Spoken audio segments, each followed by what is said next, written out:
ngasi video asida Hindi da karamaina self introduction tawgadage haibadu yengminasi job interview gumba chatpa matamda interview loriba misingna tell us something about you hairakpa amadi anauba school da newcomer oina admission loba amadi anauba mising thenaba matamda Hindi da karamaina self introduction pigadage haibadu yengminasi ahanba step ta greet ko mi थेंगनाबा मतमदा खोइना greeting तौबदो मणिपुर दना खुरुमजरी का हाइबा English दना good morning का हाइबा माइना हिंदी दना प्रणाम नमस्ते हाइबा से सिजनगनी अनि शुभ आई करी मिंग कौगे हाइबा हाइबिरो मेरा आई नाम आई मिंग हाइरगा हे हाइबिरो को मिंग हाइबिरगा मेरा नाम प्रिया हे असुमाइना अहुम सुबद आई की एड्रेस मे आई इम्फाल का रहने वाला आई इम्फाल दगिनी हाइबा नत्रगना मे इम्फाल में रहता हूं आई इम्फाल द लेबा मिनी को एड्रेस हाइबिरो फैमिली आईगी इमुंग मनुंग मेरी परिवार में आईगी फैमिली दा मेरे माता पिता के अलावा आईगी माँ बाबा लेरे मेरे दो छोटे भाई है आईगी इनाउ नुपा अनीगा ले अदोम इचिनाउ सिंग कया लेपनो हाइबदोस्ता हाइबिरो अदुगा मंगा सुबह मतमदना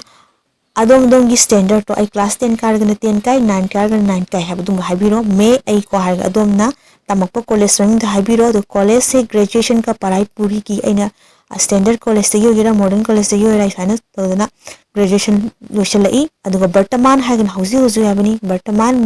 में हारगा अदोम तंबा मास्टर तौरिबा यूनिवर्सिटी मिंग द हाइबिरो दका रहा हूं को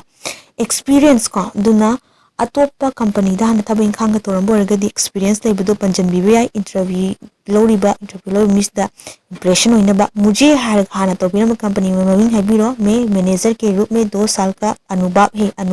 एक्सपीरियंस ले हाइबनी को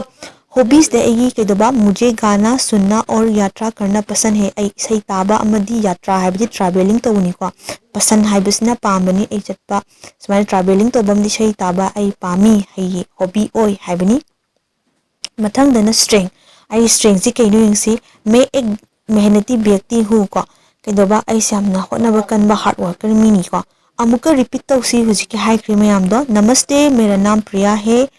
मैं इम्फाल का रहने वाला हूँ आई इम्फाल दगिनी को मैं 22 साल का हूँ आई चाहिए कुनितो शुरे मेरे परिवार है फैमिली है बनी मेरे माता पिता के अलावा आई माँ बाबा ले रहे मोइने तब कना लेगी सी मेरा 2 भाई है आई इनाउ पानी ले मैंने हर कॉलेज में तो हाइबिरो से ग्रेजुएशन की पढ़ाई पूरी की आई हाइबा कॉलेज से ग्रेजुएशन लोचले को